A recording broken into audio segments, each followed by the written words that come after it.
திரு Constantine, பிரதமருடைய இன்றைய இந்த விமர்சனங்கள் அப்படிங்கிறது நேரடியாக அவர் ஒரு திமுகவை கொள்கை ரீதியாக எப்போதுமே விமர்சிக்கக்கூடியவர்கள். இன்றைக்கு ரொம்ப முக்கியமாக சொல்கிறது, தமிழ்நாட்டுக்கு நாங்கள் வரக்கூடிய செய்யக்கூடிய திட்டங்களை மறைக்கக்கூடிய இடத்துல இங்கே இருக்கக்கூடிய அரசு இருக்குது அப்படிங்கிறார். முதலில் ஒரு இந்திய நாட்டினுடைய பிரதமர் அவருக்கு நாம் கொடுக்க வேண்டிய மரியாதைகளை எல்லா இடத்திலும் கொடுத்திருக்கிறோம். ஆனால் இன்றைக்கு தூத்துக்குடியில் நடந்த கூட்டத்தில் பிரதமர் நரேந்திர மோடி நடந்து கொண்டது அந்த பிரதமர் பதவியினுடைய கண்ணியத்தையும் கௌரவத்தையும் காலில் போட்டு மிதிப்பதாக இருக்கிறது. முதலிலே அந்த அவர்களுடைய அழைப்பிதழில் சட்டமன்ற உறுப்பினரோ அல்லது எங்களுடைய நாடாளுமன்ற உறுப்பினர் சகோதரி கனிமொழி பெயரோ அல்லது அந்த இதை அமைக்கக்கூடிய பொதுப்பணித்துறை அமைச்சரினுடைய பெயரோ அதில் இல்லை. அதன் பிறகு வந்த விமர்சனங்களை பார்த்து அடுத்தாற்போல் போட்டார்கள். அதற்கு மரியாதை கொடுத்து இல்லாத போதும் கூட ஒரு நாகரீகம் கருதி அங்கே போய் அமர்ந்த பொழுது நீங்களே சொன்னதை போல பெயரை சொல்லுவதை கூட தவிர்த்து போகிறார். ஆனால் இதில் யதார்த்தம் என்னவென்று சொன்னால், இந்த ஏவுகணை தளம் அங்கே வர வேண்டும் என்பதற்காக பிரதமர் மன்மோகன் சிங் அவர்களை நேரடியாகவே வலியுறுத்தியவர் தலைவர் கலைஞர் 2013. அண்ணா காலத்திலேயே வந்திருக்க வேண்டியது தள்ளி போய்விட்டதுங்கிற விமர்சனத்தை முன்வைக்கிறாங்க. திமுகவால் தான் அது வரவில்லை இவ்வளவு நாட்கள் அப்படிங்கிற விமர்சனம். அது அன்றைக்கு இருந்த அரசியல் சூழலில் எந்த ஆண்டு என்பதை பாருங்கள், அந்த ஆண்டில் என்ன இருந்தது என்பதையும் பார்க்க வேண்டும். 1975 அந்த சூழல். எனவே அது தேவையில்லாத விமர்சனங்களை இழுத்து இதிலிருந்து கவனத்தை திசை திருப்புகிறார்களே தவிர அது அன்றைக்கு ஒன்றிய அரசு எடுத்த முடிவு. நாம் எவ்வளவோ தயாராக இருந்தோம், கொடுக்கவில்லை. இப்பொழுது கூட இதை கொண்டு வருவதற்கு 2013 இருந்து தலைவர் கலைஞர், அதை தொடர்ந்து பாராளுமன்றத்திலே தொடர்ந்து சகோதரி கனிமொழி அவர்கள் கொடுத்த குரல், அதன் விளைவாக இதே பிரதமர் நரேந்திர மோடி, இன்றைக்கு யார் பேசுகிறாரோ இதே பிரதமர் நரேந்திர மோடி அவர்களை பாராட்டி கடிதமும் எழுதியவர். சகோதரி கனிமொழிக்கு ஒரு பாராளுமன்ற உறுப்பினராக நீங்கள் கொடுத்த அழுத்தத்தின் பெயரில் இன்றைக்கு அது வந்திருக்கிறது என்று பேசிய அதே பிரதமர் நரேந்திர மோடி இன்றைக்கு பேசுவது நேருக்கு எதிராக இருக்கிறது. என்னை பொறுத்த வரைக்கும் பிரதமர் நரேந்திர மோடி இன்றைக்கு திராவிட முன்னேற்ற கழகத்தை அவர் விழுந்து பாஞ்சிருப்பதை பார்க்கிற போது, இப்போ ஒரு ஊருக்கு நம்ம போகிறோம், நமக்கு அங்கே ஒரு அட்ரஸ் இல்லை, நம்மளை யாருக்கும் தெரியாது அப்படின்னா அந்த ஊரில் யார் பெரிய மனுஷனோ அவரை நமக்கு அனுசரணையா அல்லது அவரை எதிர்த்து கருத்து சொன்னாலாவது நம்மளை யாராவது 4 பேர் பார்க்க மாட்டாங்களா அப்படிங்கிறது மனித இயல்பு. அந்த இயல்பில் அவர் திராவிட முன்னேற்ற கழகத்தை விமர்சித்திருக்கிறார். சார், 10 ஆண்டுகளுக்கு முன்னாடி 2014க்கு முன்னதாகவே, அதாவது பிரதமராக வர்றதுக்கு முன்னாடியே மோடியை தமிழ்நாட்டில் எல்லா பக்கமும் அறிமுகப்படுத்திட்டாங்களே கூட்டணி கட்சிகள், உங்களோடு இருக்கிறவங்க. அப்படி அறிமுகம் இல்லாத ஒருத்தர் அப்படின்னு இல்லை, நான் சொல்றது பாஜகவிற்கான வலுவை சொல்லுகிறேன். சரி, பிரதமர் நரேந்திர மோடி என்பது இப்போ அவர் பாஜக சார்பாக தானே பேசியிருக்கிறார். திமுக என்கிற இயக்கத்தை பேசுகிற போது அவர் பாஜக இயக்கம். அதை கொண்டு செல்வதற்கு இன்றைக்கு யாரோடு நம்ம எதிரியாக நிலைநிறுத்தி கொண்டால் சரியாக இருக்கும் என்று பார்த்து திராவிட முன்னேற்ற கழகத்தை பிரைம் எதிரியாக நிறுத்தி இருக்கிறார். அதே இதில் அவர் சொல்றார், நான் எங்களுடைய திட்டங்களை நிறைவேற்ற விடுவதில்லை திமுக இந்த அரசாங்கம். ஆனால் அதற்கு முந்தைய வரி என்ன சொல்லுகிறார் என்று சொன்னால், ஒன்றிய அரசிலிருந்து ஏறத்தாழ நாங்கள் 80 லட்சத்திற்கும் மேற்பட்ட மக்களுக்கு குடிநீர் இணைப்பு கொடுத்திருக்கிறோம். ஜல்சக்தி துறை வாயிலாக இங்கே இருக்கிற ஏழை எளியவர்களுக்கு கழிப்பறை கட்டி கொடுத்திருக்கிறோம். இதெல்லாம் யார் மூலமாக நடந்தது?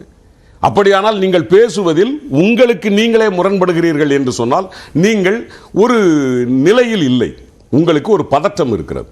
என்னவென்று சொன்னால், பிரதமர் நரேந்திர மோடி வழக்கமாக வட மாநிலங்கள் அவருக்கு கொஞ்சம் கை கொடுக்கிற இடத்தில் இருக்கும், கொஞ்சம் இதாக இருப்பார். இப்போ இந்திய கூட்டணி அங்கே அமைகிற வேகத்தை பார்க்கிற போது எங்கேயாவது ஒரு இடத்தில் நமக்கு ஒரு வாய்ப்பு வந்துவிடக் கூடாதா என்பதில் தென் மாநிலத்தை நோக்கி அவர் ஓடி வருகிறார். இன்னைக்கு அவர் 400 இடங்களை பிடித்து மீண்டும் பிரதமராக அமர்வேன் உங்கள் ஆசையோடுன்னு தான் பேசுறாரு. அவங்க எண்ணிக்கை தமிழ்நாட்டு மக்கள், திருநெல்வேலி மக்களுடைய ஆசையோடு நான் அந்த 400 இடங்களை பிடிப்போம் அப்படின்னு தான் சொல்றாங்க. அவங்க நீங்க சொல்றது எண்ணிக்கை வருமா போதுமான அளவுக்குங்கிறீங்க. நான் அவர் 400ங்கிற எல்லைக்கு போறாரு. கடந்த முறை 400 எல்லைக்கு போறாருல. வழக்கமா அவர் பேசின பேச்சுக்கள் நாம கவனிச்சிருப்போம். இன்னைக்கு என்ன கேட்கிறார்? தமிழ்நாட்டு மக்கள்கிட்ட எனக்கு ஒரு 2 இடமாவது கொடுங்க இல்லையா? இந்த இடம் எங்க வருது? அந்த 400ங்கிற கம்பீரம் அவருக்குள் இருக்குமே. ஆனால் அவர் வழக்கமா எப்படி பேசுவார்? இதே பிரதமர் நரேந்திர மோடி இன்னைக்கு அவர் கெஞ்சுறார், திருநெல்வேலி திருப்பூர் இந்த மாதிரி 2 தொகுதியாவது மோடி எனக்கு தரக்கூடாதா, நீங்க தயவு செய்து எனக்கு தாங்க அப்படின்னு கெஞ்சுறாரு. அங்கேதான் தமிழர்கள் 8 கோடி பேரும் வென்றிருக்கிறார்கள். ஒரு பிரதமர் நரேந்திர மோடி என்கிற மாமனிதன் தன்னை பெரிய மனிதனாக வெற்றி வீரனாக எல்லா மாநிலத்திலும் பேசுகிற போது தமிழ்நாட்டில் கெஞ்ச வைத்த பெருமை தமிழர்களுக்கு உண்டு, திராவிட முன்னேற்ற கழகத்திற்கு உண்டு. திமுகவை தேட வேண்டி இருக்கும் அப்படின்லாம் சொல்லியிருக்கிறார். நீங்க அவர் இங்க வந்து அவங்க வலு அதிகமாயிடுச்சுங்கிற இடத்துல இருந்து அந்த விமர்சனத்தை அவர் முன்வைக்கிறார். அதான் இப்ப அந்த அளவுக்கு அவங்க வரணும்னா ஓரளவுக்கு அவங்களுக்கு இங்க வெற்றிவாக இருக்கிறது என்று சொன்னால் பரவாயில்லை. ஆனால் இதை போல திராவிட முன்னேற்ற கழகத்தை வந்து நாங்கள் இல்லாமல் ஆக்கி விடுவோம் என்று 1949 செப்டம்பர் 17 இருந்து பேசிய பல தலைவர்களுக்கு கிண்டி பக்கமும் இந்த பக்கம் காமராஜர் சாலையிலும் நாங்கள் நினைவகம் எழுப்பி இருக்கிறோம். எனவே எங்களுக்கு இதை போல பேசி நான் சொல்றது தமிழ்நாட்டிலேயே இதை விட பெரிய தலைவர்கள் நான் சொல்றது ராஜாஜியிலிருந்து சொல்லுகிறேன். அதை பற்றி பேசலாம். திரு ஜான் பாண்டியன் இணைந்திருக்கிறாங்க. தேசிய ஜனநாயக கூட்டணியில் கூட்டணி கட்சி தலைவராக இன்றைக்கு மேடையில் பிரதமரோடும் இருந்தார். இந்த விமர்சனங்கள் ஒரு தேர்தல் வியூகமாக முன்வைக்கிறாரா? தமிழ்நாட்டில் போதுமான இடங்கள் கிடைக்காது அல்லது வலு இல்லை பிஜேபிக்கு, அகில இந்திய அளவிலேயே கூட எண்ணிக்கை வராதுங்கிற இடத்திலிருந்து தான் அவர் இன்னைக்கு எங்களை குறிவைத்து இங்கே யார் வலுவாக இருக்காங்களோ அவங்கள குறிவைத்து பேசுவது என்பது வாக்குகளை கவருவதற்கு அல்லது ஒரு அட்டென்ஷன் சீக்கிங்கிற அளவுக்கான ஒரு விமர்சனத்தை திரு கான்ஸ்டன்டைன் முன்வைக்கிறாரு. நீங்கள் எப்படி பார்க்குறீங்க திரு ஜான் பாண்டியன்? திமுகவுடைய நண்பர் சொல்வதை நான் முற்றிலும் மறுக்கிறேன். அவர் வந்து தமிழ்நாட்டு மக்களை கெஞ்சினார் என்று சொல்வதே முதல் பொய். அப்படி எந்த இடத்துலையாவது எனக்கு ஒரு இடம் கொடு 2 இடம் கொடுத்தார் என்று சொல்ல, திமுகவுக்கு எப்பொழுதுமே பொய் சொல்வதே ஒரு கருத்தாக கொள்கின்றவர்கள். இன்னைக்கு அவர் வந்து இன்னைக்கு சொல்ற அவங்க பல மீட்டிங்கில் வந்து இன்னைக்கு ஏர்போர்ட் வந்தானா முதலமைச்சர் வந்து எல்லாரும் வந்து ரிசீவ் பண்ண வராங்க. ஆனால் அரசு விழாக்களில் கலந்து கொள்ளும் பொழுது ஒன்றிய அரசு என்று ஒரு பெயரை வைக்கின்றார்களே, பட்ட பெயரை வைக்கின்றார்களே, இவர்கள் செய்வது நியாயமா? அவர் பேசுறதை குறை சொல்றீங்களே, நீங்க செய்வது நியாயமா? கலைஞர் ஆட்சியில் இருக்கும் முழுவதுமே கலைஞர் இருந்த வரைக்கும் அவர் யாரையுமே இந்த மாதிரி ஒரு மத்திய அரசை பார்த்து ஒரு பெயர் வைத்தது கிடையாது. உங்களுக்கு பெயர் வைப்பதே நோக்கமாக அழைகின்றீர்களே தவிர மத்திய அரசு என்று சொல்வதனால் உங்களுக்கு என்ன தாக்கம் என்று எனக்கு புரியவில்லை.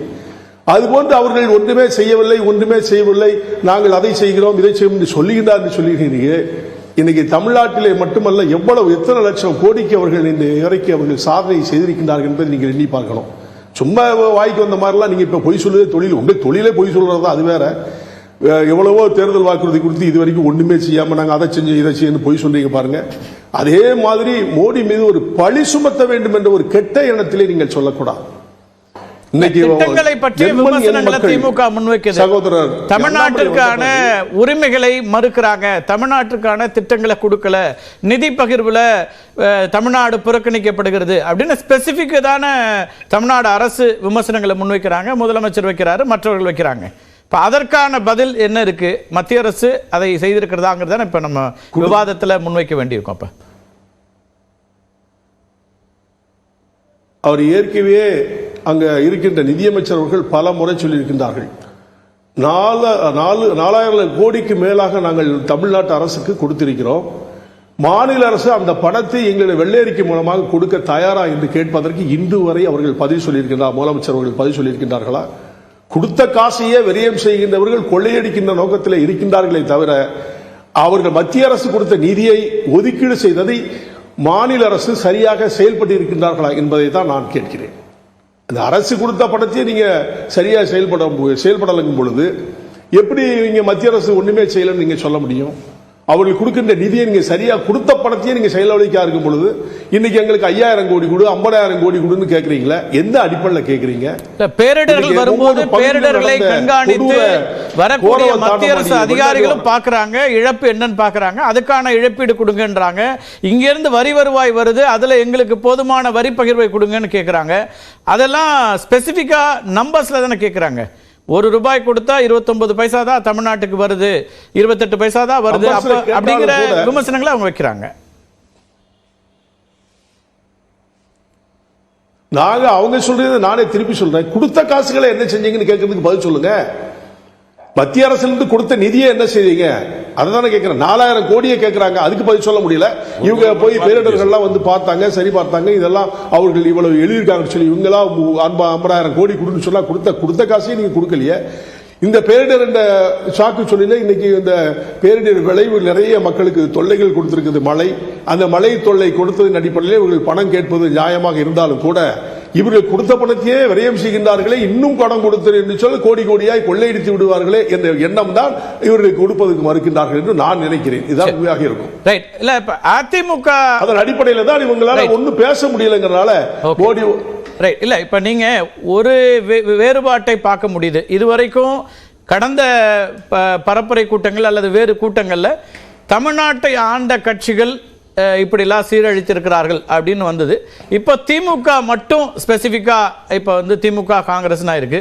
அதிமுக காலத்தை பற்றிய எந்த விமர்சனமும் வரலங்கிறதுலேருந்து இன்னமும் கூட்டணிக்கான வாய்ப்புகளை பார்க்குறாங்கன்னு பார்க்கணுமா? ஏன்னா நீங்கள் கூட்டணியில் இருக்கீங்க, அதற்கான வாய்ப்புகளும் இருக்குன்னு புரிஞ்சுக்கணுமா? நேற்றோ இன்றோ அதிமுக பற்றி எந்த விமர்சனமோ அல்லது எந்த கருத்தும் சொல்லலை பிரதமர். அதை எப்படி பார்க்கலாம்?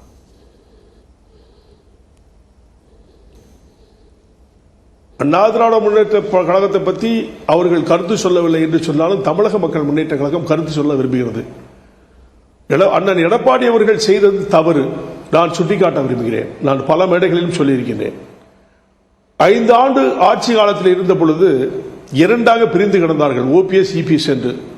இவர்களையும் சமரசம் செய்து அம்மாவுடைய ஆட்சி நிலைக்க வேண்டும் சொன்னால் இருவரும் ஒற்றுமையாக இருந்து செயல்படுத்த வேண்டும் என்று சொல்லி இவர் அமித்ஷி வந்து நேரடியாக வச்சு 2 பேரும் கலந்து பேசி 2 பேரும் ஒன்னா சேர்த்து சமரசம் செய்து ஆட்சி பீடத்தில் உட்கார வைத்து அழகு பார்த்தது பாரதிய ஜனதா பார்ட்டி என்பதை மக்கள் அனைவரும் உணர்ந்தவர்களே. திமுகவுக்கு நல்லா தெரியும். அப்படி உணர்ந்திருக்கும் பொழுது திடீரென்று எங்களுக்கு தேவையில்லை என்று சொல்லி இந்தியா அலையன்ஸ் ஜூலை 18 நினைக்கிறேன் அன்னைக்கு போய் நாங்கள் எல்லாம் ஒன்னா இருக்கும் பொழுது கூட தமிழ்நாட்டுடைய தலைவராக உங்களை தேர்ந்தெடுத்திருக்கிறோம் என்று பாரத பிரதமர் அவர்கள் சொல்லிய பொழுது கூட சரி என்று தலையாற்றி விட்டு ஒரு வாரத்திலேயே நாங்கள் பாரதிய ஜனதா பார்ட்டியிலிருந்து வெளியேறுகிறோம், அது அண்ணாமலை தான் காரணம் என்று சொல்வது நொண்டி கழுதைக்கு சறுக்கின்றது சாக்கு என்பது போது அவர்கள் பழி சுமர்த்தினார்கள். ஆனால் எந்த குற்றமும் அண்ணா திராவிட முன்னேற்ற கழகம் பாரதிய ஜனதா பற்றி அவர்கள் சொல்லவே இல்லை. அண்ணாமலை செய்தார், அண்ணாமலை சொன்னார். அவர் பல திருப்பு பல மேடையில் சொல்ல என்னுடைய சொந்த கருத்துக்காக நான் சொல்லுகிறேனே தவிர இது பாரதிய ஜனதா கட்சியுடைய கருத்து அல்ல என்று பல மேடைகளில் முழங்கிய பிறகும் கூட அவர் பெயரை குற்றம் கலங்கப்படுத்தி விட்டு நாங்கள் வெளியில சொல்லுகிறது ஒரு சிறுபிள்ளைத்தனமாக இருக்கிறதா இல்லையா? ஒரு மாநிலத்தில் இருக்கின்றவர்கள் மத்திய அரசை பார்த்து இப்படி அவர் சொல்றாரு நீங்க அவரை நீக்க வேண்டும் சொல்வது சிறுபிள்ளைத்தனமா இல்லையா? இந்த மாதிரி இருந்துட்டு இன்னைக்கு அவங்களும் விமர்சனம் பண்ணல, இவங்களும் விமர்சனம் பண்ணதுக்கு அவங்க பேசல, இவங்களும் பேசல. இவங்க அவளை விமர்சனம் பண்ண அரசியல் ரீதியா இன்னும் கதவுகள் திறந்திருக்குன்னு பார்க்கணுமான்னு கேட்கிறேன். கூட்டணி கதவுகள் திறந்திருக்கிறதா? ஏன்னா ஏற்கனவே அமித்ஷா அவர்கள் ஒரு பத்திரிகை பேட்டியில் அதுக்கு வாய்ப்பு இல்ல. அவர் பலமுறை மேடைகள்ல அண்ணன் எடப்பாடி அவர்கள் சொல்லிட்டாங்க இனிமேல் பிஜேபியோடு சேருவதற்கு வாய்ப்பு இல்லைன்னு அவர் சொன்ன பதிவை தான் நான் சொல்றேன். வாய்ப்பே இல்லை, இது சத்தியம்னு சொல்லியிருக்காங்க. அதனால அது வாய்ப்பு இல்லை என்பதுதான் எனக்கு தெரிகிறது. ஓகே. ஏன்னா ஒரு பக்கம் எம்ஜிஆர் அவர்கள் ஜெயலலிதா அவர்களுடைய புகழ்ச்சியும் இருந்தது, இன்னொரு பக்கம் இந்த தாக்குதல் இருந்தது. நம்ம பேசலாம். முதல் கட்ட கருத்தை இதை நான் எடுத்துக்கிறேன். ஒரே ஷானவாஸ்ட பேசலாம். இல்ல ஒரே ஒரு கேள்வி அவர்கிட்ட அண்ணன் ஜான் பண்ணி அடுத்த சுற்றுல விவாதத்திலே போயிடலாம். கட்டாயமா நான் வரேன், உங்கள்கிட்ட வரேன்.